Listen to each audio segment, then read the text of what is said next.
Question number first current electricity SCB का हमारे सामने है। क्वेश्चन ये है the amount of charge passed in time t through a cross section of wire is q equal to A T square plus B T plus c. Part a में पूछा गया है write the dimensional formula for a b and c. तो charge given है Q as a function of time q t equal to A T square plus B T plus सी के बराबर। ठीक है, इतना हमको चार्ज गिवन है।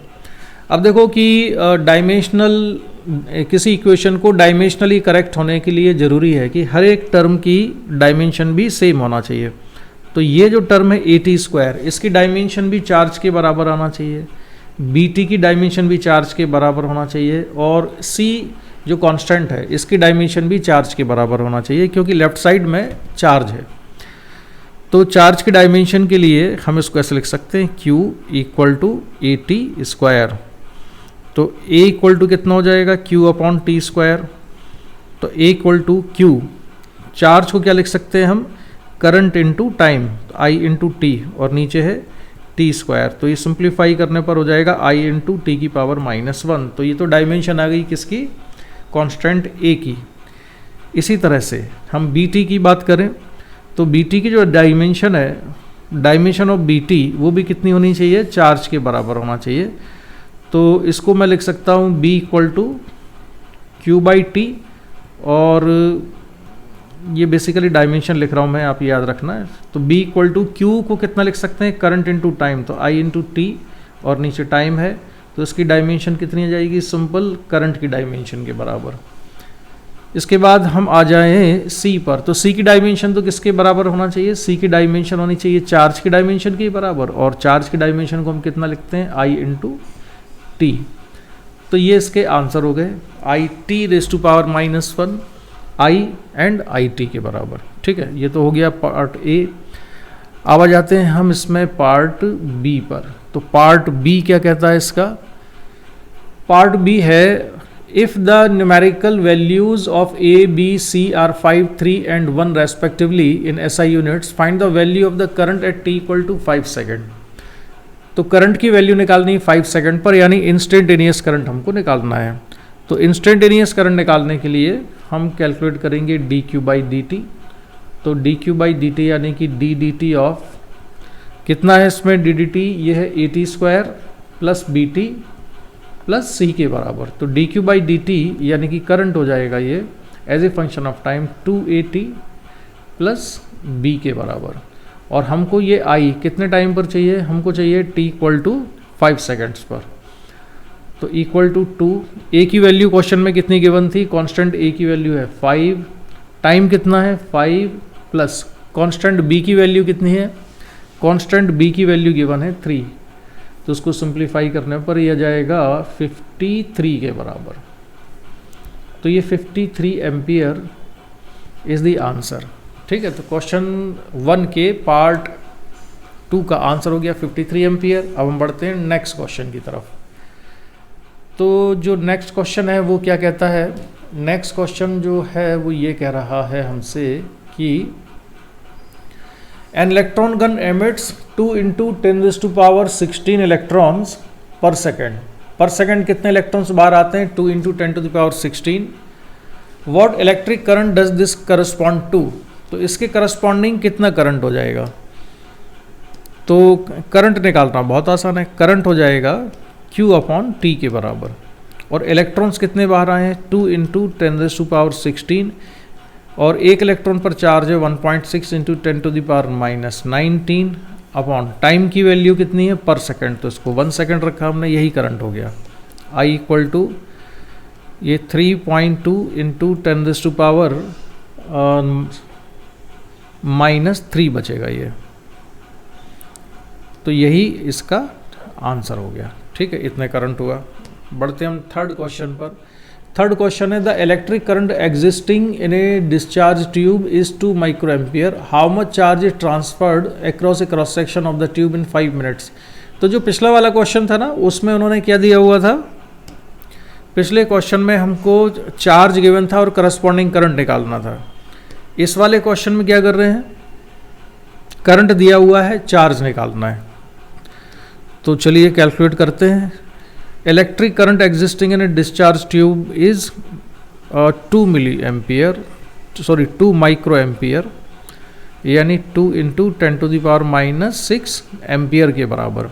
How much charge is transferred across a cross section of the tube in 5 minutes. तो अब देखो इसमें करंट जो है as a function of time नहीं दिया है, करंट कांस्टेंट दिया हुआ है। तो चार्ज निकालने के लिए हम क्या करेंगे, simple Q equal to I into time ये लिख देंगे। तो करंट कितना है 2 इंटू 10⁻⁻6 और टाइम कितना दिया हुआ है, इलेक्ट्रिक करंट 5 मिनट्स पूछा है। तो टाइम की वैल्यू हम लिखते हैं 5 इंटू 60। 5 इंटू 60 क्यों करना पड़ेगा, क्योंकि करंट होता है, जो करंट जब एम्पियर में हम लेते हैं तो वो लेते हैं हम कूलाम पर सेकंड में। तो ये जो करंट है ये पर सेकंड फ्लो हो रहा है, तो टाइम को भी हमें मिनट से सेकंड में कन्वर्ट कर लेना चाहिए। इसको सिंप्लीफाई कर किया तो ये हो जाएगा 5 इंटू 2 यानी कि 10 हो जाएगा, और ये आ जाएगा 6 इंटू 10⁻⁻, एक जीरो इसका और एक 60 का जीरो यानी कि -4 कूलाम के बराबर।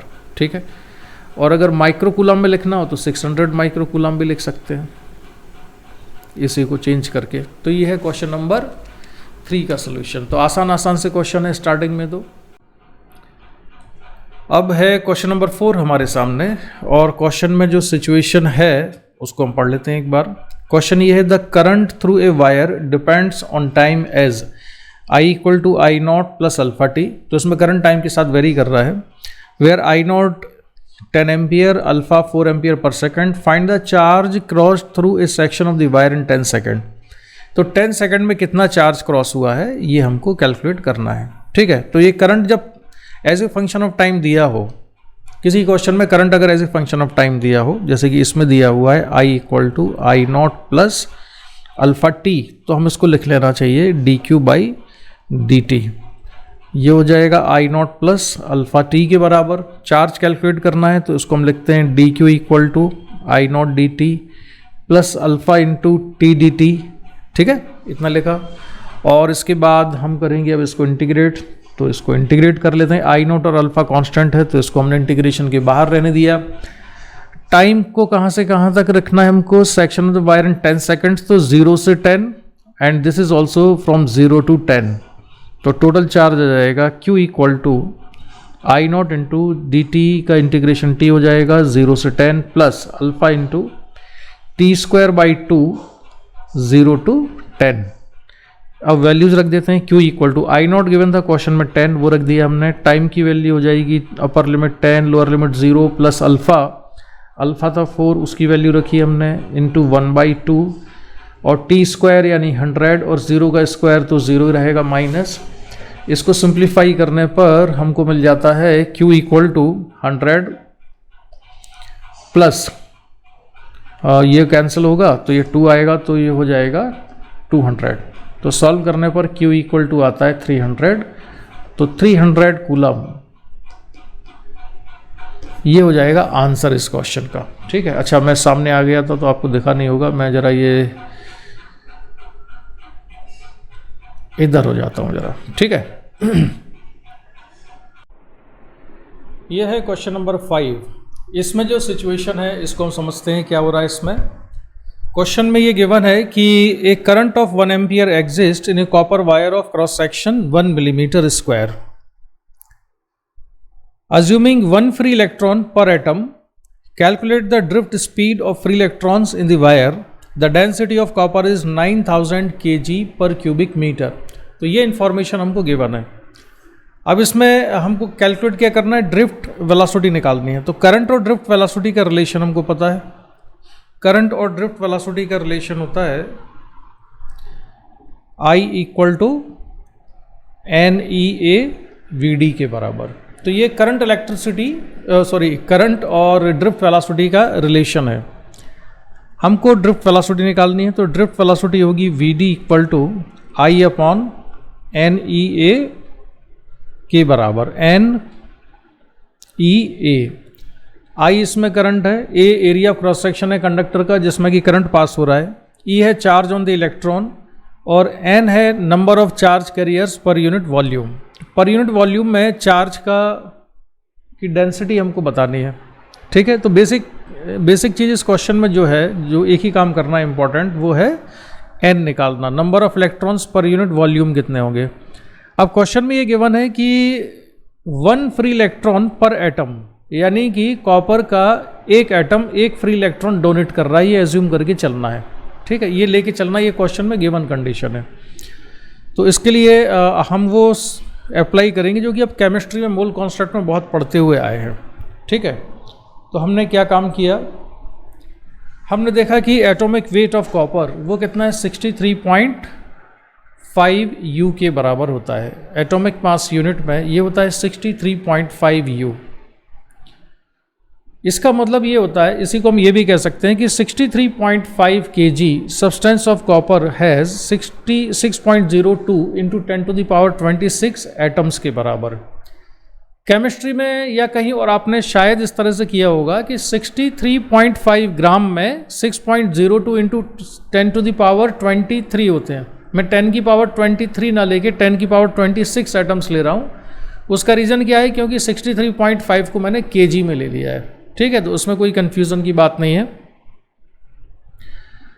अब अगर 63.5 kg सब्सटेंस में कॉपर के कितने एटम हैं, 6.02 इंटू 10⁻6 एटम्स हैं, तो 1 kg में कितने हो जाएंगे, 1 kg में होंगे ये 6.02 10⁻26 डिवाइडेड बाई 63.5 एटम्स। हमको कितने kg में निकालना है, हमको पर यूनिट वॉल्यूम में निकालना है, और पर यूनिट वॉल्यूम का मास कितना है, 9000 kg के बराबर है, जो कि क्वेश्चन में गिवन है कि 9000 kg per cubic metre is the density of copper, यानी कि कॉपर के 1 क्यूबिक मीटर का मास कितना है, 9000 kg है। ठीक है, तो density of copper 9000 kg per cubic metre हमको लेके चलना है। तो 1 kg का हमने निकाल लिया है, तो 9000 kg में कितने होंगे, तो 9000 kg का कैलकुलेशन हमने किया तो वो सॉल्व करके आता है 8.53 इंटू 10⁻26 एटम्स के बराबर। यानी कि 9000 kg में कितने एटम्स हैं, 9000 kg में एटम्स का जो नंबर है वो ये लिखा हुआ है, ये 9000 kg में एटम्स का नंबर है।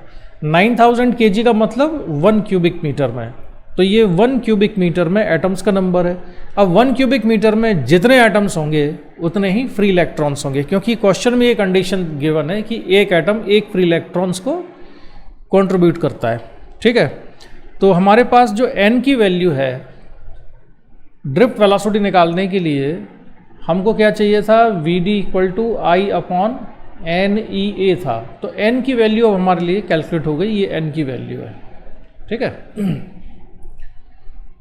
तो same number of electrons present in unit volume, इतना हो गया। अब हमने फॉर्मूला लिखा करंट का और ड्रिफ्ट वेलोसिटी का जो आपस में रिलेशन है, तो I equal to NEA Vd हो गया, और Vd इक्वल टू लिखा जा सकता है I अपॉन NEA। अब n की वैल्यू में रख दूंगा 8.53 इंटू 10⁻28 एटम के बराबर हो जाएगा।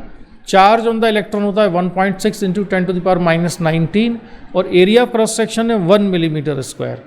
इसको भी कन्वर्ट कर लेना किसमें, मीटर में, तो 1 मिलीमीटर स्क्वायर को लिखा जा सकता है 10⁻6 मीटर स्क्वायर के बराबर। ठीक है, इसको हम चेंज कर लेंगे। तो चलिए बढ़ते हैं आगे। अब क्वेश्चन लगभग सॉल्व हो चुका है पूरा, बस केवल कैलकुलेशन रह गया है। तो जो वैल्यूज़ हमने कैलकुलेट की थी वो मैंने इस इक्वेशन में रखी। ठीक है, फर्दर इसको सिंप्लीफाई कर दें तो Vd की वैल्यू आती है 0.073 इंटू 10⁻³ मीटर पर सेकेंड, लेकिन क्वेश्चन में आंसर जो दिया है बुक में वो दिया है मिलीमीटर पर सेकेंड में, तो हम इसको चेंज कर लेते हैं, तो 0.073 मिलीमीटर पर सेकेंड आ जाएगा, और ये है इस क्वेश्चन का आंसर। अब बढ़ते हैं हम नेक्स्ट क्वेश्चन पर। नेक्स्ट क्वेश्चन है हमारे पास क्वेश्चन नंबर 6। इसमें सिचुएशन ये है, a wire of length 1 metre and radius 0.1 mm has a resistance of 100 ohm, find the resistivity of the material. तो इसमें रेजिस्टेंस गिवन है, area of cross section given है, wire की लेंथ गिवन है, हमको उसकी रेजिस्टिविटी निकालनी है। बहुत ही आसान क्वेश्चन है ये, डायरेक्ट फॉर्मूले में वैल्यूज पुट करके हम इसको सॉल्व कर देंगे। तो रेजिस्टेंस का फॉर्मूला होता है R equal to rho L by A, ठीक है, जिसमें रो रेजिस्टिविटी है, L लेंथ है, A area of cross section है, और रो इक्वल टू हो जाएगा R A बाई L। इसमें हम वैल्यू सब्स्टिट्यूट कर देते हैं। रेजिस्टेंस 100 ओम था तो ये 100 रख दिया। वायर के एरिया ऑफ क्रॉस सेक्शन को हम लिखते हैं पाई R स्क्वायर। रेडियस की वैल्यू 0.1 mm गिवन है, इसको हमने मीटर में कन्वर्ट कर लिया, 0.1 इंटू 10⁻³ और इसका स्क्वायर, नीचे लेंथ लिख दी। इसको सॉल्व करने के बाद जो हमें मिलता है वो है पाई इंटू 10⁻⁻6 ओम मीटर के बराबर। And this is the answer of this question. अब बढ़ते हैं हम नेक्स्ट क्वेश्चन की तरफ। क्वेश्चन नंबर 7 हमारे सामने है और ये बहुत ही आसान सा क्वेश्चन है। क्वेश्चन में ये सिचुएशन है, a uniform wire of resistance 100 ohm is melted and recast in wire of length double that of the original. तो वायर की लेंथ को डबल कर दिया है। What would be the resistance of the wire? तो अगर length को हम डबल कर देंगे तो रेजिस्टेंस कितना होगा वायर का, ये हमें कैलकुलेट करना है। तो एक चीज बहुत ही क्लियर है कि अगर वायर की लेंथ को हमने डबल किया तो उसके एरिया ऑफ क्रॉस सेक्शन में भी डेफिनेटली चेंज आएगा। और एरिया ऑफ क्रॉस सेक्शन के चेंज को अगर हमें यहाँ से हटाना है और केवल लेंथ के चेंज को रखना है तो हम ये बात ध्यान रखेंगे कि इस पूरी प्रोसेस में जो वायर है उसका वॉल्यूम कांस्टेंट रहता है। तो वॉल्यूम इसका कांस्टेंट करके हम इसके सॉल्यूशन को आगे बढ़ाते हैं। So in the whole process volume is constant, तो हम इसको लिख सकते हैं कि initial volume equal to final volume. मान लिया कि वायर की इनिशियल रेडियस कितनी थी R1 और बाद में रेडियस कितनी हो जाती है R2, लेंथ इनिशियल L1 है और बाद में लेंथ कितनी हो जाती है L2 के बराबर। तो पाई R1 स्क्वायर L1 ये इनिशियल वॉल्यूम हुआ, पाई R2 स्क्वायर L2 ये इसका फाइनल वॉल्यूम है। इनको अगर हम इक्वेट कर दें तो रेडियस में और लेंथ के रेशियो में रिलेशन इक्वेशन नंबर 1 में हमारे पास आ जाता है, जैसा कि आप देख रहे हो। अब हम लिख लेते हैं कि वायर का रेजिस्टेंस फाइनल कितना है, R2 के बराबर है, और जो फाइनल रेजिस्टेंस है R2 उसको हमने लिखा रो L2 upon pi R2 square. जैसा कि हम जानते हैं रेजिस्टेंस की डेफिनेशन होती है rho L by A. Initial resistance को हम लिखते हैं R1 equal to rho L1 upon pi R1 square. इसको डिवाइड कर देते हैं तो R2 बाई R1 आ जाएगा, L2 upon L1 into R1 by R2 का होल स्क्वायर। इक्वेशन नंबर 1 से हम यहाँ से R1 बाई R2 की जो वैल्यू उठा के यहाँ रख देते हैं। इस वैल्यू को जब हम सब्स्टिट्यूट करेंगे तो रिलेशन आ जाएगा R2 equal to L2 by L1 का होल स्क्वायर इंटू R1 के बराबर। ठीक है, ये रिलेशन आया। और जो क्वेश्चन में वैल्यूज गिवन थी वो हम सब्स्टिट्यूट कर देते हैं। L2 कितना है, 2L1 के बराबर है क्योंकि लेंथ को डबल कर दिया है, और R1 इनिशियल रेजिस्टेंस कितना है, 100 ओम के बराबर है। तो R2 की वैल्यू आ जाती है 2L1 बाई L1 का होल स्क्वायर इंटू 100 ओम के बराबर, और फाइनल आंसर हो जाएगा 400 ओम इसका। ठीक है, and this is the answer. तो बहुत ही आसान क्वेश्चन था। इस क्वेश्चन को सॉल्व करने के लिए आपको जो फॉर्मूला याद रखना चाहिए, ये तो मैंने आपको एक्सप्लेन करने के लिए इतनी सारी चीजें यहाँ पर लिख दी, आपको डायरेक्ट ये वाला फॉर्मूला याद रखना चाहिए, R2 equal to L2 by L1 का होल स्क्वायर इंटू R1 के बराबर। ठीक है, क्वेश्चन नंबर 8 भी बहुत ही आसान सा क्वेश्चन है। क्वेश्चन नंबर 8 में जो सिचुएशन है इसको पढ़ के और हम समझ लेते हैं कि ये क्वेश्चन क्या कह रहा है। क्वेश्चन ये कहता है, consider a wire of length 4 metre and cross sectional area 1 millimetre square. तो लेंथ दी है वायर की, क्रॉस सेक्शनल एरिया गिवन है, कैरिंग करंट ऑफ 2 एम्पियर, और इस वायर में करंट कितना पास हो रहा है, 2 एम्पियर का। If each cubic metre of the material contains 10⁻29 free electrons. तो इसके पर यूनिट वॉल्यूम में यानी पर क्यूबिक मीटर में कितने फ्री इलेक्ट्रॉन्स है, 10⁻29 फ्री इलेक्ट्रॉन्स। यही वो फ्री इलेक्ट्रॉन्स है जो कि करंट के कंडक्शन में, करंट के फ्लो में पार्टिसिपेट करते हैं। अब इन्होंने पूछा है find the average time taken by an electron to cross the length of the wire. तो वायर की लेंथ को क्रॉस करने में एवरेज टाइम कितना लगेगा ये हमको कैलकुलेट करके बताना है। तो बेसिकली इसमें क्या करना है हमको, वायर जिस एवरेज वेलोसिटी से एक एंड से दूसरे एंड तक जाता है उसको हम ड्रिफ्ट वेलोसिटी कहते हैं। तो वायर की लेंथ गिवन है L, और L अपॉन ड्रिफ्ट वेलोसिटी करेंगे और एवरेज टाइम कैलकुलेट हो जाएगा। तो इसको सॉल्व कर लेते हैं। तो क्वेश्चन में गिवन क्या क्या है, हमको लेंथ पता है, वो लेंथ है 4 मीटर, और area of cross section given था मिलीमीटर में, तो उसको हमने चेंज करके लिख लिया है किस में, मीटर स्क्वायर में। इसके बाद दूसरी चीज़, नेक्स्ट चीज़ जो मालूम है वो करंट पता है हमको, number of free electrons per unit volume मालूम है 10⁻29 पर क्यूबिक मीटर। करंट इलेक्ट्रिसिटी में एक बहुत ही सिंपल सा फॉर्मूला होता है, ये करंट और ड्रिफ्ट वेलोसिटी के बीच का रिलेशन। तो I = NEAVD, ये आपको ऑलरेडी मालूम है। तो एवरेज टाइम कितना जाएगा, length of the wire divided by drift velocity, तो L/VD कर देंगे हम इसको। फर्दर सिंप्लीफाई कर देते हैं तो T यानी टाइम कैलकुलेट हो जाएगा L/VD, VD की वैल्यू हम निकाल के रख देते हैं ऊपर वाली इक्वेशन से, और बाकी क्वेश्चन में जो वैल्यूज़ दिए हैं वो हमने यहाँ पर सब्स्टिट्यूट कर दी। इन वैल्यूज़ को सब्स्टिट्यूट करें, कैलकुलेट कर दें, तो कैलकुलेट करने के बाद आंसर आ जाता है 3.2 × 10⁴ सेकेंड। तो ये आंसर किस में आया है, ये आंसर आया है सेकंड में, ठीक है। और बुक में जो आंसर गिवन है वो सेकंड में भी गिवन है, और इसको अप्रॉक्सीमेटली आवर्स में भी कन्वर्ट करके रखा हुआ है, तो वो आप खुद कर लेना है इसको। हम बढ़ते हैं अब नेक्स्ट क्वेश्चन की तरफ। क्वेश्चन नंबर 9 में सिचुएशन ये है, what length of copper wire of cross sectional area 0.01 millimetre square. What length of copper wire of cross sectional area 0.01 millimetre square. तो ये क्या चीज़ दी हुई है, क्रॉस सेक्शनल एरिया दिया हुआ है और मिलीमीटर स्क्वायर में। Will be needed to prepare a resistance of 1 kilo ohm. तो हमको 1 किलो ओम का एक रेजिस्टेंस बनाना है, उसका वायर का क्रॉस सेक्शन गिवन है 0.01 मिलीमीटर स्क्वायर।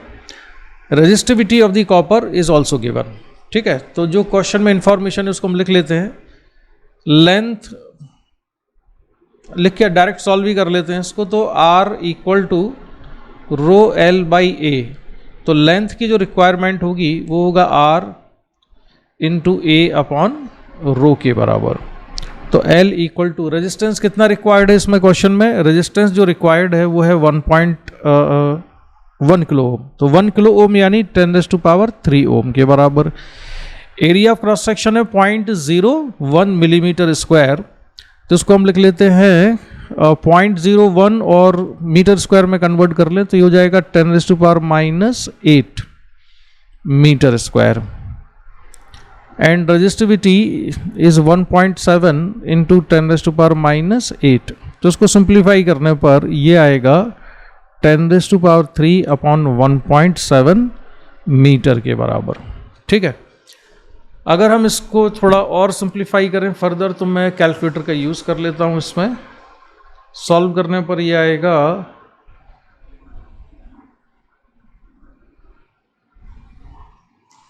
588.23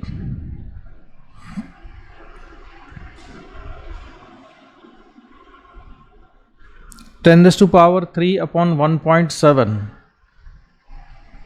तो ये आता है 588.23 मीटर में। अगर हम इसको किलोमीटर में रिप्रेजेंट करेंगे तो 1000 से डिवाइड कर देते हैं, तो ये हो जाएगा 1000 से डिवाइड करने पर 0.58823 किलोमीटर के बराबर, जिसको कि बुक में अप्रॉक्सीमेटली जिसका आंसर दिया हुआ है 0.6 किलोमीटर के बराबर। तो कहीं कहीं इस बुक में थोड़ा अप्रॉक्सीमेट करके आंसर दिए हुए हैं, जबकि अप्रॉक्सीमेशन ही हमको थोड़ा ज़्यादा लगता है, लेकिन दिया हुआ है तो इतना मान लेते हैं कि 0.6 किलोमीटर वायर की रिक्वायरमेंट होगी, ठीक है। बढ़ते हैं हम नेक्स्ट क्वेश्चन की तरफ। क्वेश्चन नंबर 10 हमारे सामने है, और इस क्वेश्चन में जो सिचुएशन गिवन है हमको उसका डायग्राम मैं बना लेता हूँ। तो ये है इसका एक क्रॉस सेक्शन जिसका रेडियस है a के बराबर, और यहाँ पर मैं बनाता हूँ इसका एक दूसरा क्रॉस सेक्शन। ये दूसरा क्रॉस सेक्शन है जिसका रेडियस है b के बराबर, ठीक है। ये क्रॉस सेक्शन है, और ये लेंथ कितनी है क्वेश्चन में गिवन है हमको, ये लेंथ गिवन है L के बराबर, और ये जो रेडियस है A और यहाँ पर जो रेडियस गिवन है ये कितना है, b के बराबर है। ठीक है, कैलकुलेट क्या करना है हमको, the radius of cross section varies linearly from A to B, the resistivity of the material is rho, assuming that B minus A, ये गिवन है कि B minus A is much smaller than L, find the resistance of the conductor। तो resistance अगर conductor का निकालना है तो आप जानते हैं कि रेजिस्टेंस का मतलब होता है R equal to rho L by A। इस फॉर्मूले को हम यूज़ कर सकते हैं, और ये फार्मूला हम कब लगा सकते हैं, जबकि रेजिस्टिविटी मटेरियल की कांस्टेंट है। तो रो कांस्टेंट है तो केवल L और A देखना है कि उसमें वेरिएशन किस तरह से हो रहा है। लेंथ भी कंडक्टर की कितनी है, L के बराबर है। जिस डायरेक्शन में करंट फ्लो होगा उस डायरेक्शन में कंडक्टर की लेंथ कितनी है, L के बराबर है। लेकिन इसमें वेरिएशन किस में हो रहा है, एरिया ऑफ क्रॉस सेक्शन में। एरिया ऑफ क्रॉस सेक्शन इसका वेरी कर रहा है, तो हमें क्या करना होगा, इसमें इंटीग्रेट करना होगा। तो इंटीग्रेशन के लिए मैं क्या करता हूं, यहां से एक छोटा सा एलिमेंट लेता हूं जो कि कितनी डिस्टेंस पर है, x डिस्टेंस पर है, और इसकी थिकनेस कितनी है, इसकी थिकनेस हम मान लेते हैं कि ये थिकनेस है dx के बराबर। ठीक है, थिकनेस कितनी हो गई, dx। इस छोटे से एलिमेंट का हम रेजिस्टेंस लिखते हैं।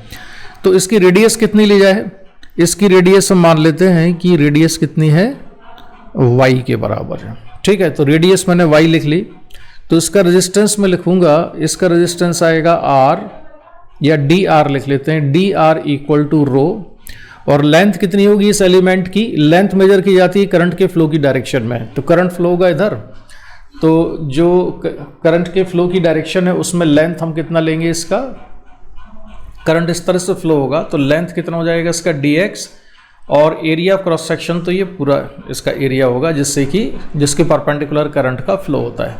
ठीक है, तो इसको लिखते हैं हम रो, L का मतलब है dx, और एरिया ऑफ क्रॉस सेक्शन हो जाएगा पाई वाई स्क्वायर। अब यहाँ ध्यान दो, हमारे पास दो वेरिएबल हो गए हैं, इसमें y भी वेरी कर रहा है, जो रेडियस एलिमेंट का वो भी वेरी कर रहा है, और x भी वेरी कर रहा है। तो इसमें हमको एक रिलेशन निकालना पड़ेगा क्वेश्चन को सॉल्व करने के लिए। किस में रिलेशन निकालने की जरूरत पड़ेगी, हमको रिलेशन निकालने की जरूरत पड़ेगी x में और y में। तो उसके लिए हम क्या करते हैं, देखो मैं ये एक स्ट्रेट लाइन यहाँ पर हमने खींची ब्लू इंक से, और चाहो तो सिमिलर ट्राइंगल लगा लो, या फिर मैं ऐसे, जिनको सिमिलर ट्राइंगल में कंफर्टेबल फील नहीं करते हैं तो ऐसे लिख सकते हो। मैंने लिया ये एंगल थीटा, तो ये डिस्टेंस कितनी हो जाएगी, यहाँ पर ये डिस्टेंस हो जाती है b, टोटल डिस्टेंस कितना था b, और उसमें से सबट्रैक्ट कितना कर देना है हमको, b माइनस a के बराबर। ठीक है, ये डिस्टेंस b माइनस a है। इसको मैं थोड़ा और एक्सप्लेन करता हूँ आपको कि ये b माइनस a क्यों है।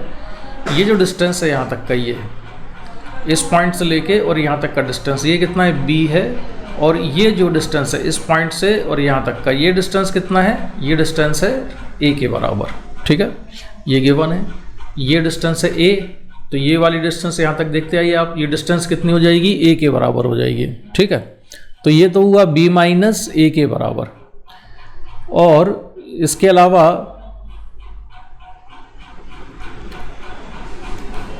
एक ट्राइंगल मैं लेता हूं, कौन सा, एक ट्राइंगल लूंगा मैं, ये बड़ा वाला ट्राइंगल, फिर मैं यहीं पहुंच के दिखाता हूं। एक ट्राइंगल होगा, उसकी एक साइड है ये और एक साइड है ये और एक ये, तो एक ये वाला ट्राइंगल लेंगे हम, और एक ट्राइंगल लेंगे यहाँ से लेके और यहाँ तक का ये वाला ट्राइंगल। ठीक है, दोनों सिमिलर ट्राइंगल हैं, लेकिन चाहो तो आप थीटा से भी कर सकते हो। तो tan थीटा इक्वल टू छोटे वाले ट्राइंगल में tan थीटा इक्वल टू हम लिखेंगे tan theta equals to perpendicular. अब परपेंडिकुलर जो साइड है वो कितनी है इसकी, वो है y माइनस a के बराबर, और बेस कितना हो जाएगा, वो है x के बराबर। y माइनस a कैसे आया, इसमें अगर कन्फ्यूज़न है तो मैं फिर आता हूँ। ये रेडियस है यहाँ से यहाँ तक की y के बराबर, और जो ये डिस्टेंस हम देखते हैं इस पॉइंट से लेके और यहाँ तक की, ये डिस्टेंस कितनी है, a के बराबर है। ठीक है, तो ये हो जाएगा y माइनस a। ये जो डिस्टेंस है ये कितनी है, a, और टोटल रेडियस जो थी इसकी वो कितनी थी, y के बराबर थी। तो y माइनस a ऊपर वाली साइड आई। अब हम बड़े वाले ट्राइंगल को अगर ले लें तो बड़े वाले ट्राइंगल में tan थीटा इक्वल टू कितना हो जाता है, परपेंडिकुलर होगा b माइनस ए, ठीक है, परपेंडिकुलर हो गया उसमें b माइनस ए, और लेंथ कितनी हो गई है उसकी, लेंथ हो गई है साइड की l के बराबर, परपेंडिकुलर अपॉन बेस। तो यहाँ से y में और x में हमारे पास रिलेशन आ गया। y और x का रिलेशन ये है कि y minus A equal to B minus A upon L into X के बराबर। तो y इक्वल टू हो जाएगा a plus B minus A upon L into X, ठीक है। तो मैं यहाँ सामने आ गया हूँ जरा, तो यहाँ से हट जाता हूँ और ये मैंने अपने साइज़ को छोटा कर लिया यहाँ। तो ये हुआ a plus B minus A upon L into X के बराबर। तो जहाँ पर हमें y और x में रिलेशन निकालना है इसको हम यूज़ कर लेंगे। अब इक्वेशन नंबर जो 1 थी, ठीक है, ऊपर जो इक्वेशन नंबर 1 लिखी हुई है उससे अगर हम देखें तो हम लिख सकते हैं D R equal to rho D X upon pi Y square. अब y की जो वैल्यू है वो कितनी है हमको दिख रहा है, तो वो हम रख देते हैं a plus B minus A upon L into X, इसका होल स्क्वायर। ये वैल्यू रख दी मैंने किसकी, y की वैल्यू सब्स्टिट्यूट कर दी है।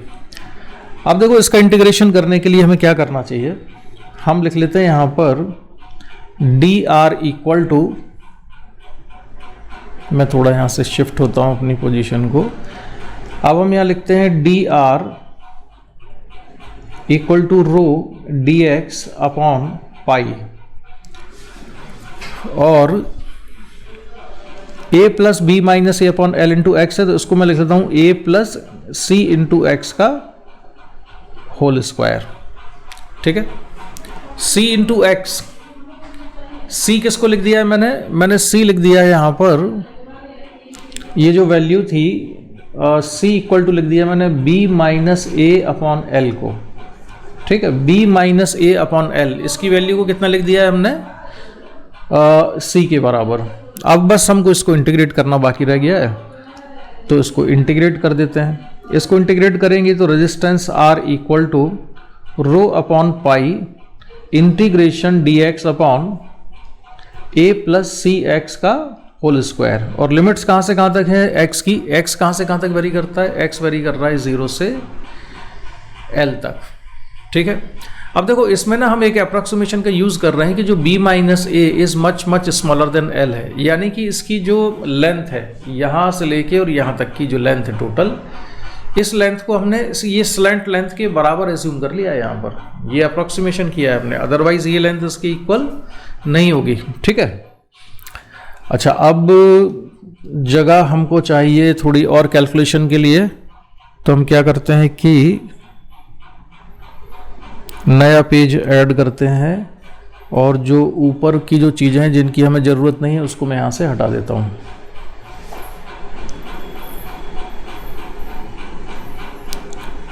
इन सभी को मैं यहाँ से हटा देता हूँ यहाँ से। ये कितना है इसको हम बाद में ले आएंगे, ज़रूरत पड़ेगी तो, ठीक है। ये यहाँ से हटा दिया और ये वाली जो टर्म है इसको हम फिर यहीं पर ले जाके रख लेते हैं।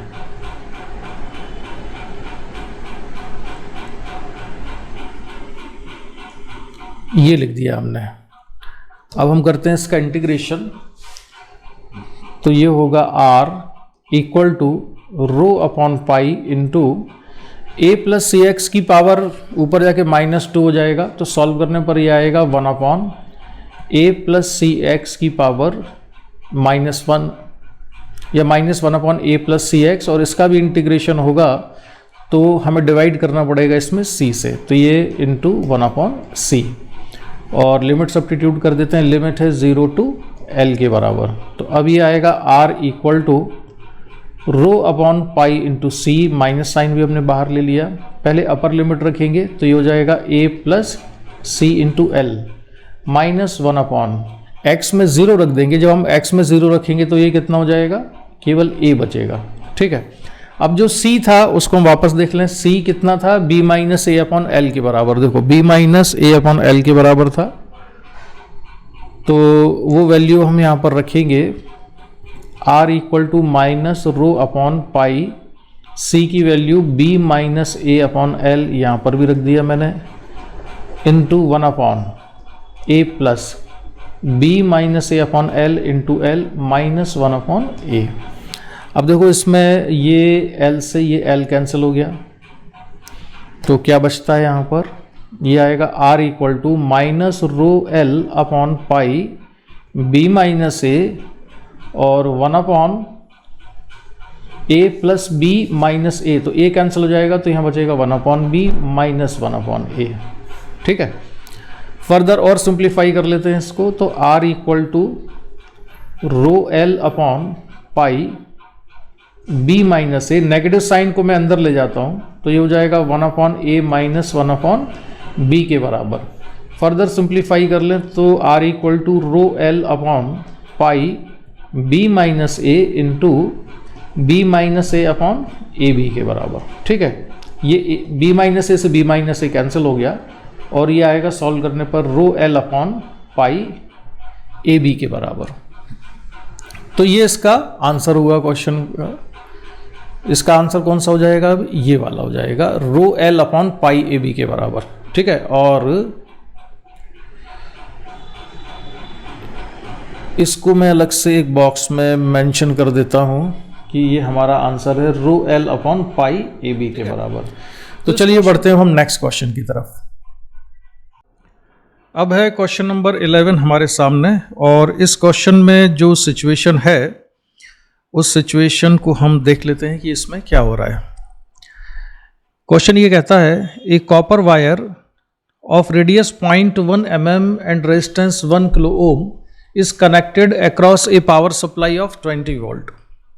तो एक कॉपर वायर को कनेक्ट किया गया है एक पावर सप्लाई से जिसका कि वोल्टेज कितना है 20 वोल्ट है, रेडियस गिवन है 0.1 mm और रेजिस्टेंस कितना है 1 किलो ओम के बराबर है।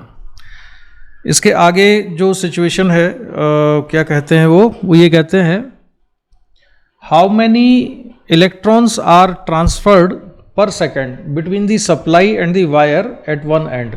यानी जब करंट फ्लो होगा तो डेफिनेटली इलेक्ट्रॉन भी मूव करेंगे, तो जब इलेक्ट्रॉन मूव करते हैं तो पर सेकंड कितने इलेक्ट्रॉन्स वायर के एक एंड से मूव कर रहे हैं हमको ये बताना है। और पार्ट बी में ये पूछा गया है, write down the current density of the wire. Current density यानी करंट पर यूनिट एरिया, एक ये चीज़ बतानी है। तो हम सॉल्व करते हैं इस क्वेश्चन को। रेडियस कितनी गिवन है 0.1 mm, रेजिस्टेंस 1 किलो ओम है और पावर सप्लाई कितनी है इसकी 20 वोल्ट है। ये इन्फॉर्मेशन हमने लिख ली। अब current flowing through the wire ये कितना है, ये है वोल्टेज अपॉन रेजिस्टेंस के बराबर। तो वोल्टेज हमको मालूम है, रेजिस्टेंस भी हमको मालूम है, तो 20 अपॉन 1000 ओम, इससे करंट की वैल्यू आ जाती है 1/50 एम्पियर के बराबर। तो ये करंट आ गया 1/50 एम्पियर। अब पार्ट ए में निकालना है, how many electrons are transferred per second between the supply and the wire. तो नंबर ऑफ इलेक्ट्रॉन्स निकालने के लिए बेसिकली हमें क्या निकालना है कि वायर के एक एंड से कितना करंट एंटर करता है, और करंट कितना होता है, करंट को हम लिख सकते हैं charge flowing per unit time यानी Q अपॉन T। उससे हम Q निकाल लेंगे और Q इक्वल टू NE लिखेंगे हम किससे, क्वांटाइजेशन ऑफ चार्ज से, और फिर उससे N निकाल लेंगे। ठीक है, तो बढ़ते हैं हम आगे। तो charge entering at one end per second वो किसके बराबर होगा, पर सेकेंड ध्यान रखना, करंट की वैल्यू जब एम्पियर में है तो चार्ज पर सेकेंड में ही आएगा। तो वो कितना हो जाएगा, Q equal to I into T. I की वैल्यू 150 और टाइम की वैल्यू 1 सेकेंड, तो 1/50 coulomb charge per second enter करता है। अब बाई क्वांटाइजेशन ऑफ चार्ज हम क्या लिख सकते हैं, क्वांटाइजेशन ऑफ चार्ज हम लिख सकते हैं N equal to Q upon E। Q की वैल्यू है 1/50 कूलम और चार्ज ऑन द इलेक्ट्रॉन हमको मालूम है 1.6 इंटू 10⁻⁻19 होता है, उसकी वैल्यू भी सब्स्टिट्यूट कर देते हैं। सॉल्व करने के बाद हमारे पास n की वैल्यू आ जाती है 1.25 into 10⁻17 and this is the answer of this question. Part B पर आ जाते हैं। पार्ट बी में पूछा है write down current density in the wire. Current density निकालने का मतलब है कि करंट पर यूनिट एरिया। तो हमको वायर की रेडियस क्वेश्चन में गिवन है, उससे हम πr² से एरिया ऑफ क्रॉस सेक्शन निकाल लेंगे। करंट हमको ऑलरेडी पता है, तो करंट डेंसिटी आ जाएगी J equal to I upon A के बराबर, और ये होगा इसमें वैल्यू सब्स्टिट्यूट कर दी हमने। आई कितना 1/50 और पाई आर स्क्वायर, रेडियस कितना दिया हुआ था 0.1 mm था, तो इसको मैंने कन्वर्ट कर लिया किसमें, मीटर में। 0.1 मिलीमीटर को हम कितना लिख सकते हैं 10⁻⁻4 मीटर के बराबर। स्क्वायर करेंगे तो 10⁻⁻8 हो जाएगा। इसको सिंप्लीफाई करने पर आंसर आ जाता है 6.36 into 10⁵ ampere per metre square. ठीक है, ये हो गया क्वेश्चन नंबर 11। क्वेश्चन नंबर 12 हमारे सामने है। क्वेश्चन नंबर 12 में सिचुएशन ये है, calculate the electric field in a copper wire. Calculate the electric field in a copper wire of cross sectional area 2 millimetre square. तो एरिया गिवन है wire का 2 millimetre square, cross sectional area given है, radius नहीं है ये। Carrying a current of 1 ampere, और इसमें current कितना पास हो रहा है 1 ampere. The resistivity of copper equal to 1.7 into 10⁻⁻8 Om metre. तो इलेक्ट्रिक फील्ड हमको निकालना है। ये एक बहुत ही अच्छा क्वेश्चन है, इसलिए अच्छा क्वेश्चन है कि डिफिकल्ट तो नहीं है, लेकिन इन क्वेश्चंस को सॉल्व करने से हमको कुछ इंपॉर्टेंट फार्मूले याद हो जाते हैं, जिन फार्मूला की हमें ज़रूरत पड़ती है, और कई बार जब ज़रूरत पड़ती है तो वो फार्मूले हम भूल जाते हैं। ठीक है, तो करंट डेंसिटी और इलेक्ट्रिक फील्ड के बीच में एक बड़ा ही कॉमन फार्मूला है, वो है J equal to sigma E, जिसमें J होती है current density, E electric field है और सिग्मा क्या है, कंडक्टिविटी ऑफ द मटेरियल। और रेजिस्टिविटी क्वेश्चन में गिवन है, कंडक्टिविटी को हम क्या लिख सकते हैं 1/ρ यानी 1 रेजिस्टिविटी के बराबर। ठीक है, तो चलिए हम क्वेश्चन को सॉल्व कर लेते हैं। इसमें इस क्वेश्चन में हम बढ़ते हैं आगे।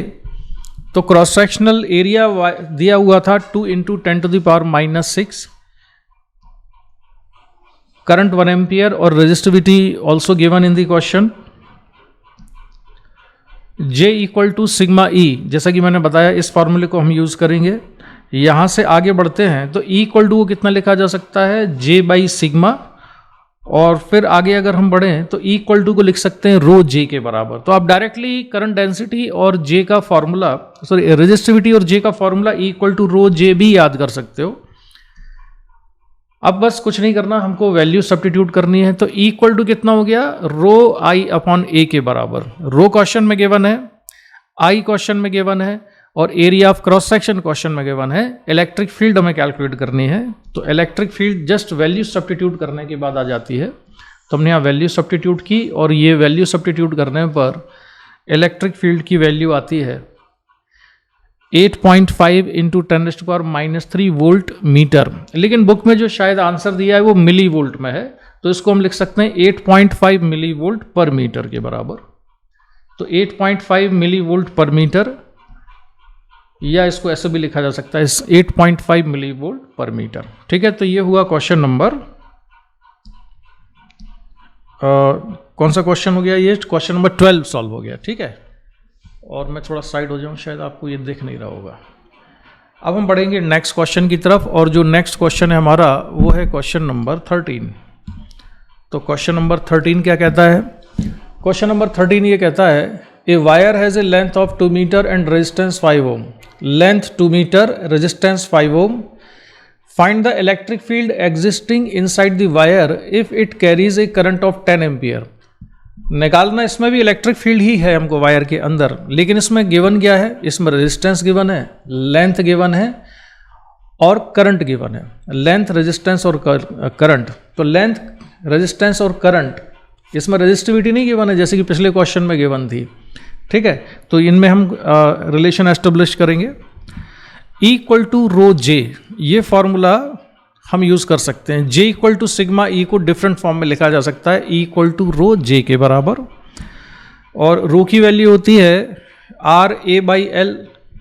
ठीक है, रो को कितना लिख सकते हैं RA/L।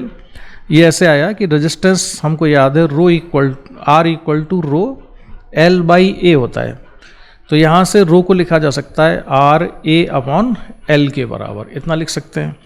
और करंट डेंसिटी J को कितना लिखा जा सकता है I/A के बराबर। तो ये वैल्यूज़ हमने यहाँ पर सब्स्टिट्यूट किए। इसको सब्स्टिट्यूट करते ही देखो एरिया क्रॉस सेक्शन तो क्या होगा, कैंसिल हो जाएगा।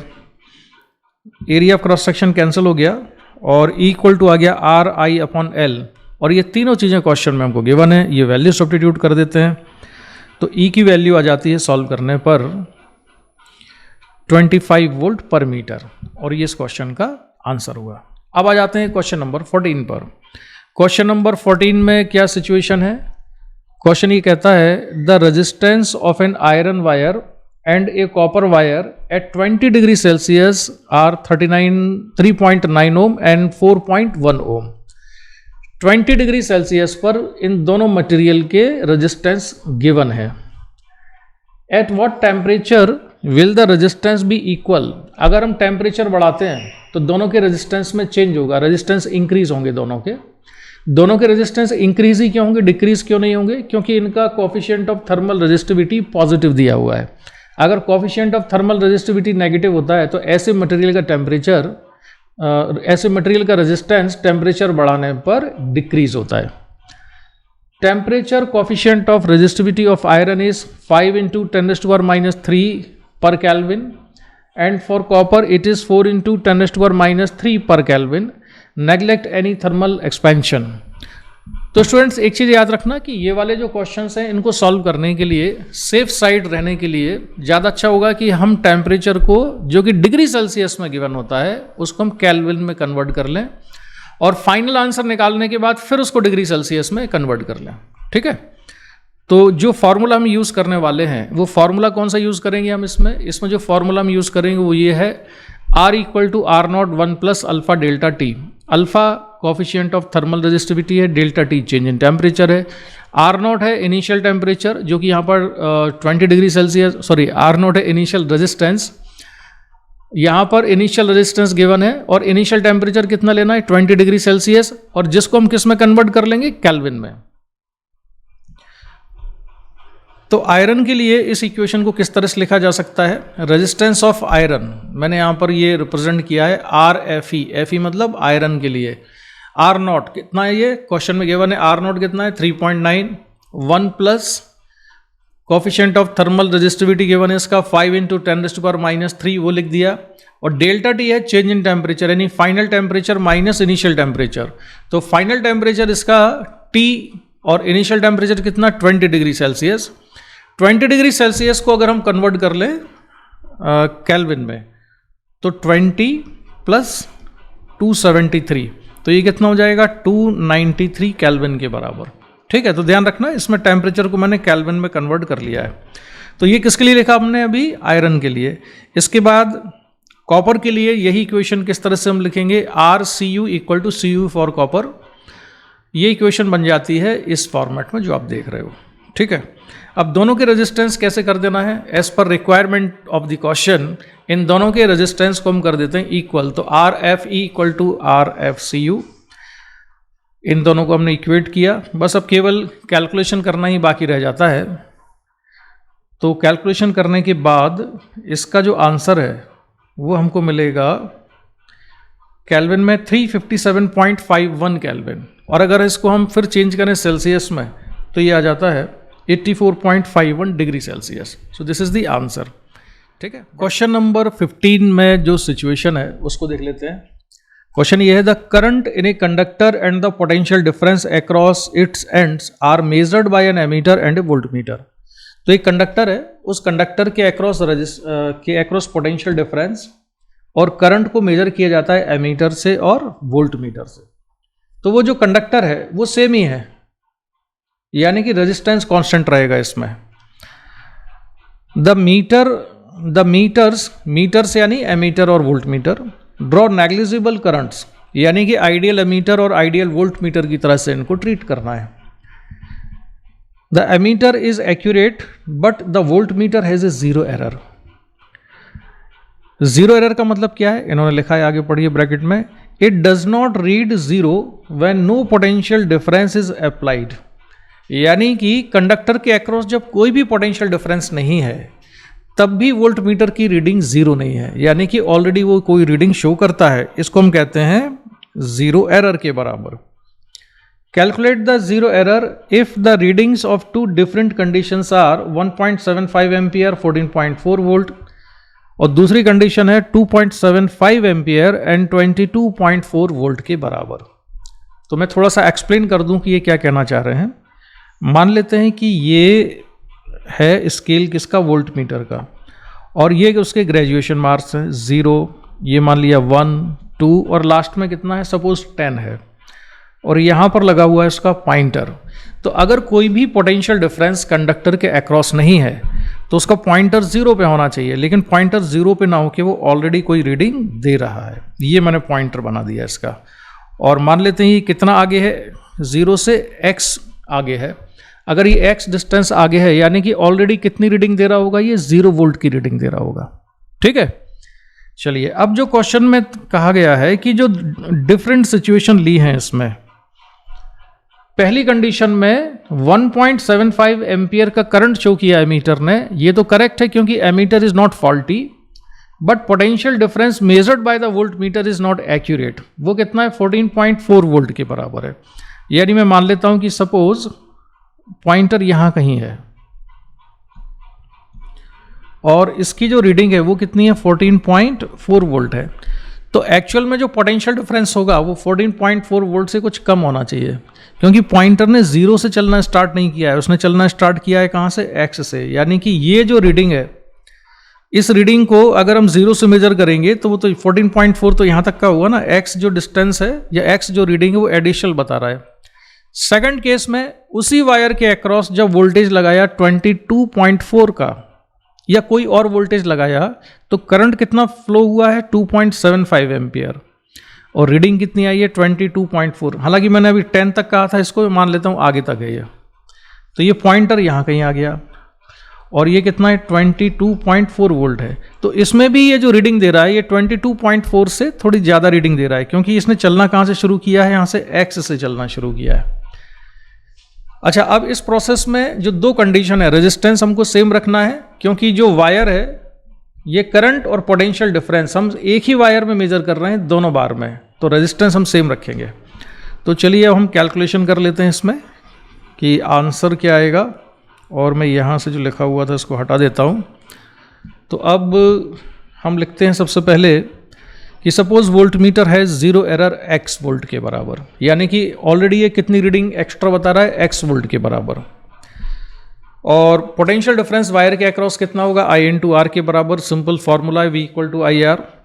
पहली कंडीशन में I की वैल्यू है 1.75 और रेजिस्टेंस है R। वोल्टेज को हम कितना लिखेंगे, वो एक्यूरेट वोल्टेज होगा 14.4 माइनस x के बराबर। सेकंड केस में कितना हो जाएगा, जैसा कि क्वेश्चन में गिवन है 2.75 और 22.4, तो वो वैल्यू मैंने सब्स्टिट्यूट कर दी। लेकिन वोल्ट मीटर की जो रीडिंग है वो एक्चुअल रीडिंग से थोड़ी ज़्यादा है। कितनी ज़्यादा है, x वोल्ट ज़्यादा है। तो एक्चुअल रीडिंग को मैंने लिखा 22.4 माइनस x। अब हम दोनों इक्वेशंस को सॉल्व कर लेंगे और हमारा आंसर आ जाएगा। दोनों को हमने डिवाइड किया, डिवाइड करने के बाद x की वैल्यू सिंप्लीफाई करने पर आ जाती है x इक्वल टू 0.4 वोल्ट के बराबर। So zero error is 0.4 volt and this is the answer of this question. अब बढ़ते हैं हम नेक्स्ट क्वेश्चन की तरफ। अब क्वेश्चन नंबर 16 हमारे सामने है और इस क्वेश्चन में जो गिवन सिचुएशन है उसके बारे में बात कर लेते हैं। क्वेश्चन ये है, figure shows an arrangement to measure the EMF E and internal resistance small r of a battery. The voltmeter has a very high resistance.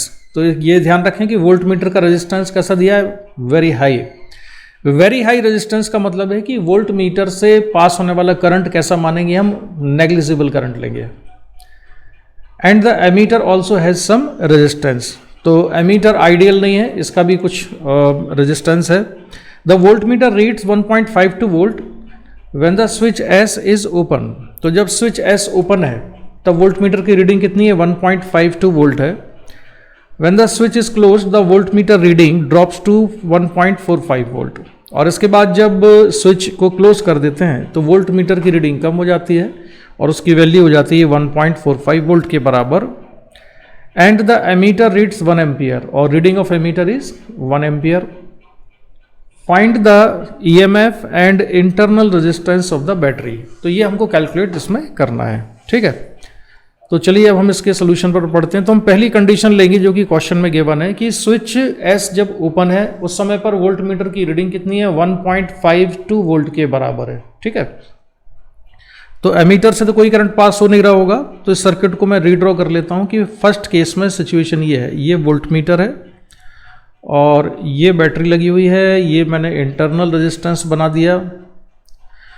EMF इसका ई के बराबर है, इंटरनल रेजिस्टेंस आर, और ये वोल्ट मीटर। करंट कैसा पास हो रहा होगा इसमें, क्लॉकवाइज सेंस में। लेकिन हमको ये गिवन है कि resistance of voltmeter is very high, ठीक है। तो वोल्ट मीटर की जो रीडिंग है यहां पर इन दोनों पॉइंट्स पर वोल्ट मीटर की जो रीडिंग है वो क्या बताती है, पोटेंशियल डिफरेंस को। तो since current is negligible, since current is negligible as resistance of voltmeter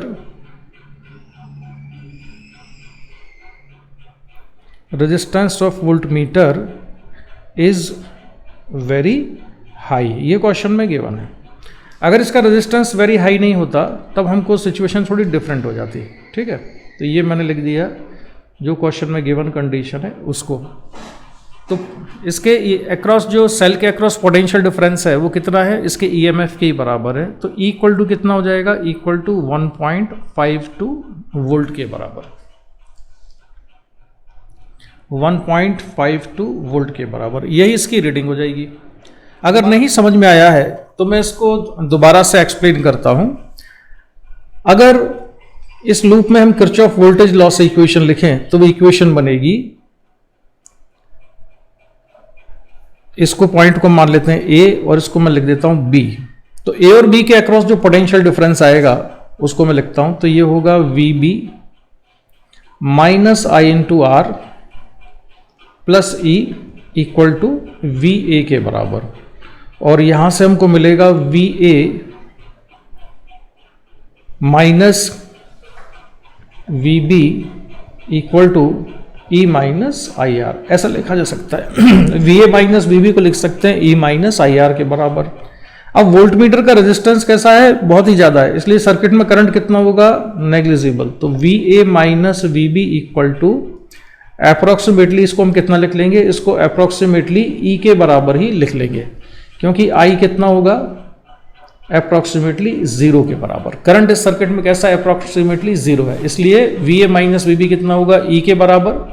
और V A minus V B क्या है, this is the reading of voltmeter, और वो क्वेश्चन में कितनी गिवन है, 1.52 वोल्ट। तो इसको हमने लिखा 1.52 वोल्ट इक्वल टू ई के बराबर। तो ईएमएफ हम कितना ले लेंगे इसमें, 1.52 वोल्ट के बराबर। तो एक पार्ट तो हो गया सॉल्व।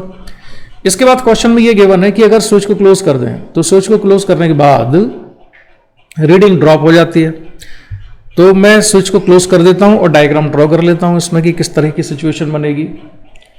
तो इसमें ये वोल्टमीटर बना दिया हमने और ये बना दी बैटरी जैसे कि पहले लगी हुई थी।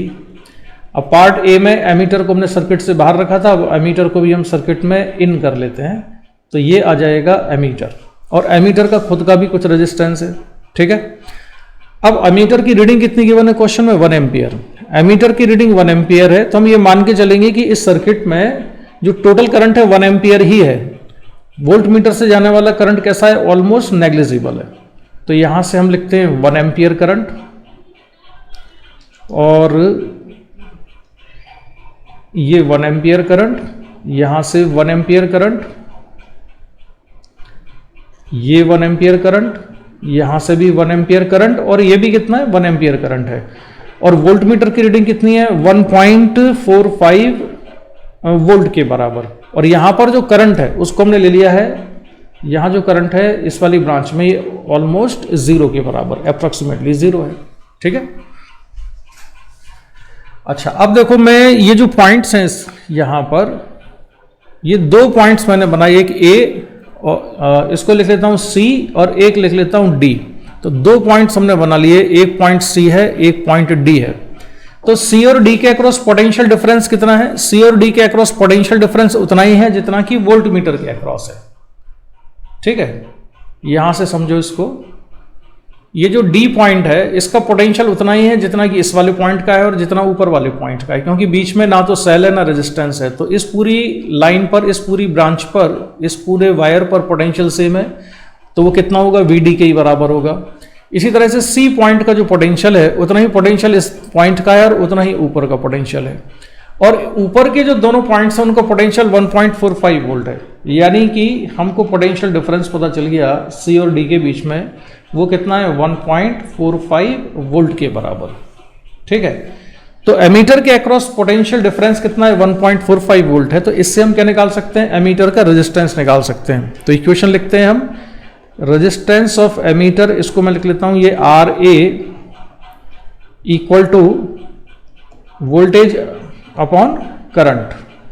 तो पोटेंशियल डिफरेंस कितना है एमीटर के अक्रॉस, वो है 1.45 वोल्ट और करंट कितना था 1 एम्पियर था। तो एमीटर का रेजिस्टेंस आ गया R A equal to 1.45 ohm के बराबर। This is the resistance of ammeter. ये तो एमीटर का रेजिस्टेंस मैंने निकाल दिया है। अब हमको कैलकुलेट क्या करना है, अब मैं जो लूप था, इस नीचे वाला जो लूप दिख रहा है, इस वाले लूप में किरचॉफ वोल्टेज लॉ से इक्वेशन लिखता हूं। किसमें, इस वाले लूप में, यहां से किरचॉफ लूप लॉ से इक्वेशन लिख देते हैं। तो किरचॉफ लूप लॉ से जब हम इक्वेशन लिखेंगे तो हमको क्या इक्वेशन मिलेगी, ये इक्वेशन मिलेगी, मान लीजिए कि हम बैटरी से स्टार्ट करते हैं जिसका ईएमएफ है ई और जो हम निकाल चुके हैं, तो इसको मैं लिखता हूं, ये होगा E plus E minus ammeter का रेजिस्टेंस आ चुका है, उसको हम क्रॉस करेंगे तो 1 इंटू एमीटर का रेजिस्टेंस है 1.45, हालांकि उसको डायरेक्ट ही 1.45 लिख सकते हैं क्योंकि पोटेंशियल डिफरेंस गिवन है, माइनस फिर हम यहाँ से इंटरनल रेजिस्टेंस में से आएंगे। तो इंटरनल रेजिस्टेंस की जो वैल्यू है वो है स्मॉल आर, तो करंट कितना है इसमें 1 ampere into small R equal to 0। ये इक्वेशन हमने किरचॉफ लूप लॉ से इसमें बना दी है। ठीक, अब इसको सॉल्व कर लेते हैं। तो ईएमएफ की वैल्यू है 1.52 volt minus 1.45 equal to R. इसको सिंप्लीफाई करने पर ये आ जाएगा 0.07 ओम के बराबर। And this is the answer of this question. ठीक है, तो 0.52 और 0.45, 1.52 और 1.45 कुछ गड़बड़ तो नहीं हुई, ये 7 और ये 0। ठीक है, तो 0.07 ओम के बराबर ये आंसर हो जाएगा इसका। ठीक है, तो सिंपल सा क्वेश्चन था, क्वेश्चन डिफिकल्ट नहीं था, लेकिन इस क्वेश्चन की जो लैंग्वेज है उससे आपको ये समझना है ठीक से कि उन्होंने कुछ अप्रॉक्सीमेशन करवाया है आपसे। अप्रॉक्सीमेशन क्या किया है हमने यहाँ पर, अप्रॉक्सीमेशन हमने ये किया है कि वोल्ट मीटर का रेजिस्टेंस क्वेश्चन में गिवन है वेरी हाई, यानी कि पहले केस में वोल्ट मीटर से करंट नहीं लेना है। इसके बाद दूसरे केस में जब हमने स्विच को क्लोज किया तो एमीटर भी सर्किट में आ गया। जब एमीटर भी सर्किट में आ गया तो एमीटर की रीडिंग 1 एम्पियर है। तब भी हमको ये लेना है कि कोई भी करंट वोल्ट मीटर से पास नहीं हो रहा है, ऑलमोस्ट सारा करंट एमीटर से ही जा रहा है क्योंकि वोल्ट मीटर का रेजिस्टेंस बहुत ज़्यादा है। ठीक है, तो बढ़ते हैं हम नेक्स्ट क्वेश्चन की तरफ। क्वेश्चन नंबर 17 अब हमारे सामने है और क्वेश्चन नंबर 17 में हम समझते हैं कि क्या सिचुएशन है। क्वेश्चन ये कहता है, the potential difference between the terminals of A battery of EMF 6 volt and internal resistance 1 ohm drops to 5.8 volt when connected across an external resistor। यानी कि पहले पोटेंशियल डिफरेंस कितना था, उसमें 6 वोल्ट है बैटरी का, जबकि उससे कोई भी करंट नहीं ले रहे हैं। Potential difference between the terminals of A battery of EMF 6 volt, EMF 6 volt है और इंटरनल रेजिस्टेंस 1 ओम के बराबर है, ड्रॉप्स टू 5.8 वोल्ट। तो पोटेंशियल डिफरेंस कितना हो जाता है 5.8 वोल्ट हो जाता है। Find the resistance of the external register. तो एक्सटर्नल रजिस्टर का रेजिस्टेंस हमको बताना है। हालांकि इस क्वेश्चन को सॉल्व करने के लिए आपको डायरेक्ट फॉर्मूला ही याद होना चाहिए, फिर भी मैं एक बार लिख देता हूं क्योंकि ये पहला क्वेश्चन हमारे सामने इस तरह का आया है। ये बैटरी मैंने बनाई, उसका इंटरनल रेजिस्टेंस, और एक मैंने बना लिया है एक्सटर्नल रेजिस्टेंस इसमें, और एक्सटर्नल रेजिस्टेंस को मैंने बनाया है, ये है कैपिटल आर के बराबर। यहाँ पर एक स्विच बना लेते हैं हम, ये है के। इंटरनल रेजिस्टेंस की वैल्यू को हमने लिखा आर, ईएमएफ ई के बराबर है, और जो एक्सटर्नल रेजिस्टेंस है वो कैपिटल आर के बराबर है। ईएमएफ सेल का कितना गिवन है, इक्वल टू 6 वोल्ट के बराबर। इस पर्टिकुलर क्वेश्चन में अगर हम स्विच को क्लोज कर दें और मान लेते हैं कि सर्किट में करंट कितना फ्लो हो रहा है, आई के बराबर, तो इस सेल के अक्रॉस पोटेंशियल डिफरेंस निकालने का मतलब ये होगा कि हमको कौन सा पोटेंशियल डिफरेंस निकालना है, हमको पोटेंशियल डिफरेंस निकालना है ये वाला। इसके अक्रॉस से, यानी कि दोनों टर्मिनल और इंटरनल रेजिस्टेंस दोनों इसमें इंक्लूडेड होने चाहिए। तो ये पोटेंशियल डिफरेंस, मतलब मैं इसको लिख लेता हूं पॉइंट ए और point B. So we need to find potential difference between A and B. अब करंट फ्लो होने लगा है, करंट की वैल्यू को हमने मान लिया आई के बराबर है। किरचॉफ वोल्टेज लॉ से हम इक्वेशन लिखना शुरू करते हैं। तो मान लो मैं पहले कैपिटल आर को ही क्रॉस करता हूं यहां से राइट साइड में, तो माइनस आई आर पोटेंशियल का ड्रॉप होता है करंट की डायरेक्शन में अगर हम चलें तो इसको माइनस आई आर लिखा। फिर इंटरनल रेजिस्टेंस को हमने क्रॉस किया तो ये भी माइनस आई इंटू आर के बराबर ही आ जाएगा। फिर इसको लिखा हमने E इक्वल टू 0। तो अगर हम इससे चाहें तो करंट निकाल सकते हैं। I इक्वल टू कितना हो जाएगा, E upon R plus R के बराबर। हालांकि इसमें करंट की जरूरत नहीं है, हमको किसकी रिक्वायरमेंट है, हमको चाहिए पोटेंशियल डिफरेंस। किसके अक्रॉस, ए और बी के अक्रॉस। तो चलिए इक्वेशन में लिखता हूं वी ए, पॉइंट ए पर मैंने पोटेंशियल मान लिया वी ए के बराबर है। फिर वहां से हम लेफ्ट साइड में चलते हैं तो पहले इंटरनल रेजिस्टेंस मिलेगा, तो उसको लिखा हमने माइनस आई आर, और फिर बैटरी को क्रॉस किया तो plus E equal to V B के बराबर। तो V A minus V B equal to कितना जाता है, ई माइनस आई आर के बराबर। तो सेल के अक्रॉस पोटेंशियल डिफरेंस का formula delta V equal to E minus I R आपको डायरेक्ट याद ही होना चाहिए, ठीक है। और ये E minus I R formula कब है, जब सेल डिस्चार्ज हो रहा हो, व्हेन सेल और बैटरी इज डिस्चार्जिंग। अगर वो डिस्चार्ज हो रही है तब आपको ये वाला फॉर्मूला यूज करना है। और अगर सेल चार्ज हो रहा है तो डेल्टा वी इक्वल टू होता है ई प्लस आई आर। मतलब सर्किट में कोई और भी एक स्टोरेज बैटरी है, स्ट्रॉन्ग बैटरी है जो कि किसी सेल को चार्ज करती है, तो जो सेल चार्ज हो रहा होगा उसके अक्रॉस पोटेंशियल डिफरेंस का फॉर्मूला है ई प्लस आई आर, और जो डिस्चार्ज हो रहा है उसके अक्रॉस होता है ई माइनस आई आर, ठीक है। तो ये याद रखना। अब इस क्वेश्चन में अगर हमको मालूम है कि E minus I R is the potential difference, तो हम डायरेक्टली इसको सॉल्व कर सकते हैं क्वेश्चन को। तो इसमें डेल्टा वी पोटेंशियल ईएमएफ कितना है, 6 वोल्ट है, पोटेंशियल डिफरेंस कितना है, 5.8 है। तो जो इक्वेशन है इसको मैं नाम दे देता हूँ इक्वेशन नंबर 1। इस इक्वेशन को क्वेश्चन सॉल्व करने के लिए हम यूज़ करते हैं। तो मैं शिफ्ट हो जाता हूँ ज़रा यहाँ पर, और डेल्टा वी को मैंने लिखा 5.8। तो 5.8 वोल्ट इक्वल टू ईएमएफ है 6 minus I into small R. Small R की वैल्यू कितनी है, स्मॉल आर दिया हुआ है 1 ओम के बराबर, ठीक है। तो इसको अगर हम सॉल्व कर लें तो हमको करंट पता चल जाएगा सर्किट में कितना है। तो आई की वैल्यू आती है 6 माइनस 5.8, यानी करंट कितना आ गया, 0.2 एम्पियर के बराबर। तो इस सर्किट में करंट कितना है, 0.2 एम्पियर है। अब हम कहाँ से चलना शुरू करते हैं इस सर्किट में, अब हम चलते हैं यहाँ से, ए से चल के इधर से आते हैं घूम के। अभी हम बी से ए गए थे यहाँ से डायरेक्ट, अब मैं ए से चलते हुए इधर से घूम के आता हूँ। तो इस एक्सटर्नल रेजिस्टेंस के अक्रॉस पोटेंशियल डिफरेंस कितना होगा, आई इंटू कैपिटल आर। तो चलिए इक्वेशन लिखते हैं ये। तो मैं चल रहा हूँ वी ए, फिर एक्सटर्नल रेजिस्टेंस को क्रॉस किया हमने तो minus I into capital R, और कहाँ पहुँच गए हम, बी पर पहुँच गए, इक्वल टू वी बी। ये मैं आपको पहली बार सॉल्व करके दिखा रहा हूँ इसलिए इसमें इतना टाइम लग रहा है, अदरवाइज ये क्वेश्चन हम डायरेक्ट सॉल्व किया करेंगे। मेरे दिमाग में अभी वो स्टूडेंट्स हैं जो अभी 12th में फर्स्ट टाइम आए हुए हैं, तो उन स्टूडेंट्स के पॉइंट ऑफ व्यू से मैं कैलकुलेशन करके दिखा रहा हूँ, अदरवाइज इनको तो हम डायरेक्ट सॉल्व कर सकते हैं। तो इसको मैं V A minus V B कितना हो गया, V A minus V B equal to I R, या डेल्टा वी लिख लो अगर ज़्यादा दिक्कत है तो delta V equal to I R. Resistance की वैल्यू हो जाएगी डेल्टा वी अपॉन आई, और जो पोटेंशियल डिफरेंस है ए और बी के अक्रॉस वो तो ऑलरेडी हम निकाल ही चुके हैं। पोटेंशियल डिफरेंस कितना है, 5.8 है, तो ये होगा 5.8 अपॉन 0.2। तो रेजिस्टेंस की वैल्यू आएगी 58/2, 58/2 ये हो जाएगा 29 ओम के बराबर। And this is the answer of the question, ठीक है। तो आसान सा क्वेश्चन था।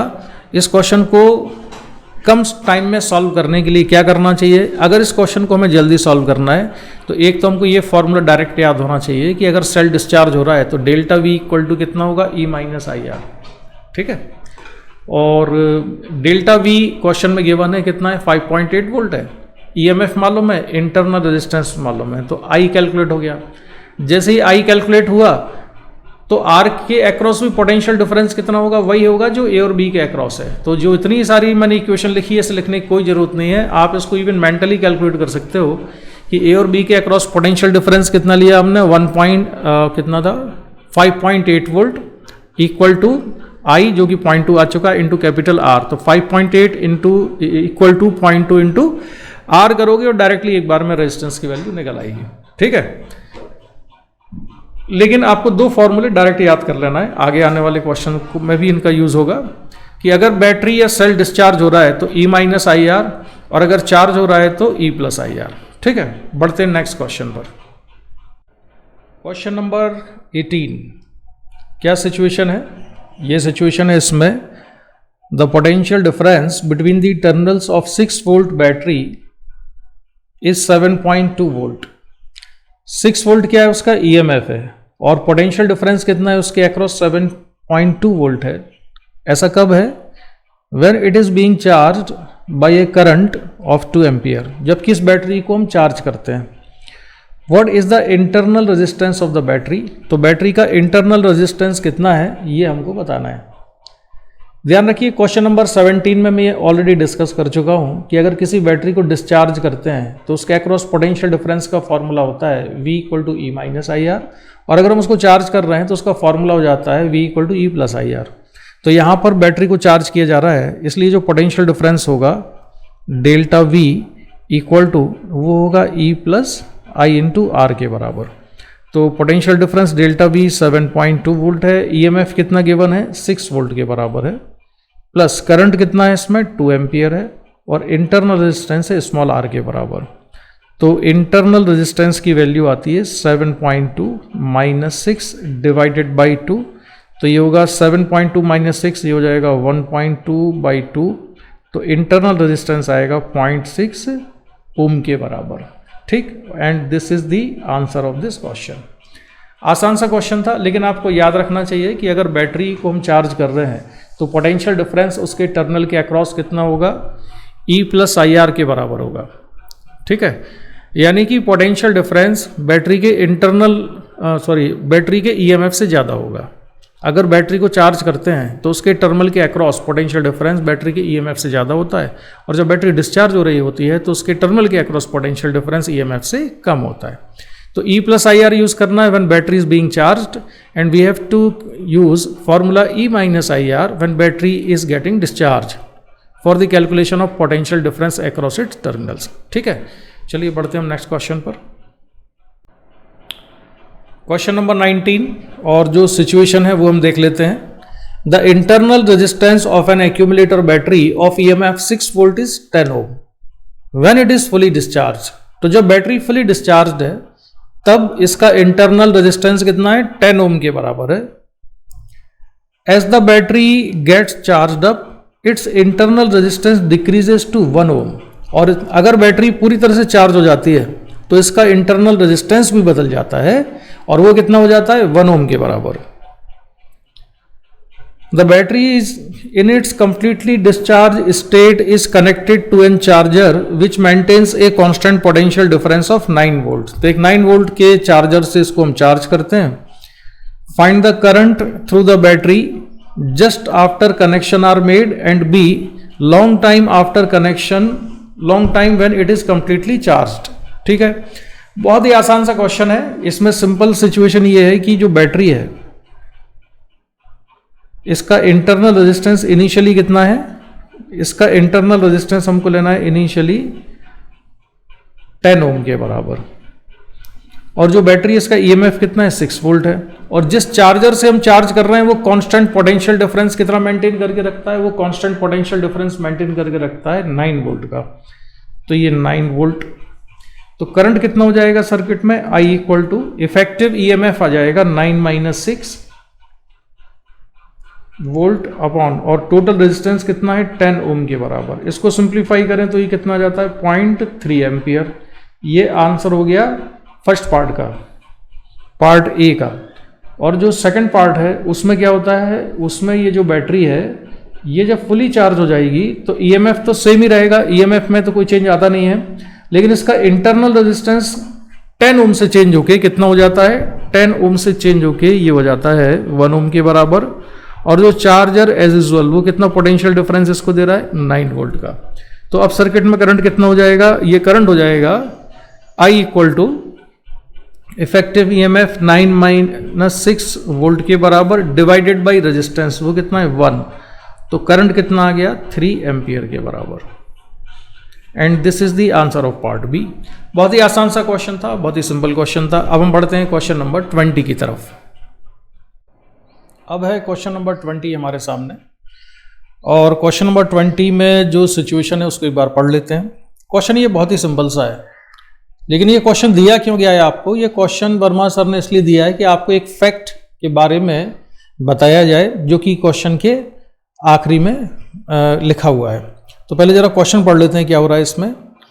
Find the value of I1 by I2 in the figure if part A है R equal to 0.1 ohm, B है R इक्वल टू 1 ओम, पहले वाले में कितना था 0.1 ओम था, दूसरे वाले में 1 ओम है, और सी है R इक्वल टू 10 ओम के बराबर।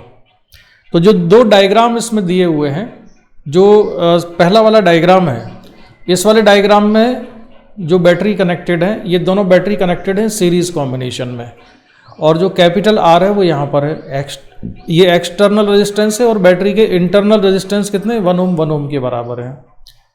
सिमिलर सिचुएशन यहाँ पर है, लेकिन इसमें दोनों बैटरी कनेक्ट कर दी गई हैं पैरेलल कॉम्बिनेशन में, और दोनों के इंटरनल रेजिस्टेंस सेम है, बैटरी सेम है, इंटरनल रेजिस्टेंस भी सेम है, एक्सटर्नल रेजिस्टेंस भी सेम है।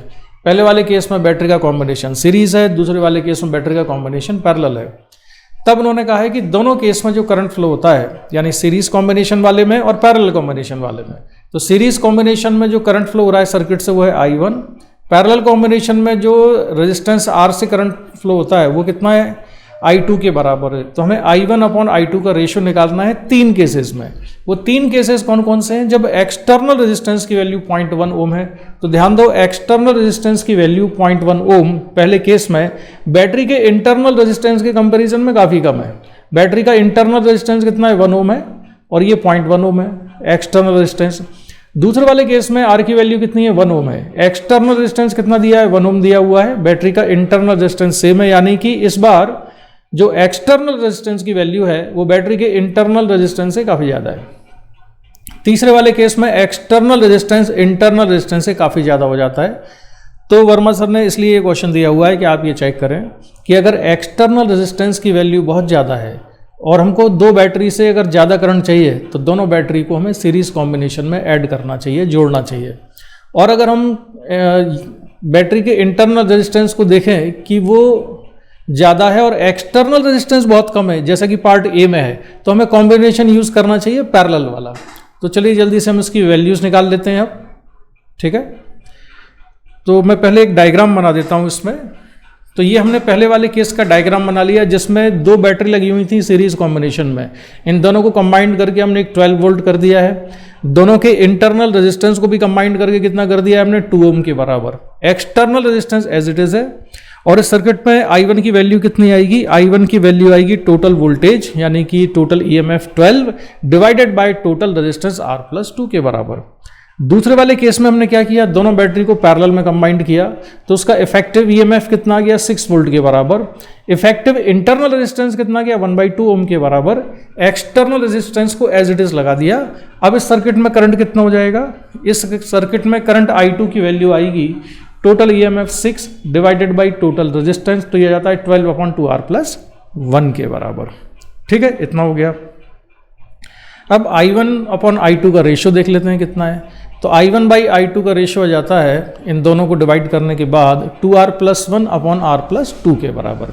अब हम पार्ट ए सॉल्व करते हैं। तो पार्ट ए में R की वैल्यू 0.1 रख दें तो सॉल्व करने पर आ जाता है 0.571 एम्पियर, यानी कि ये कैसा करंट है, कम आया करंट।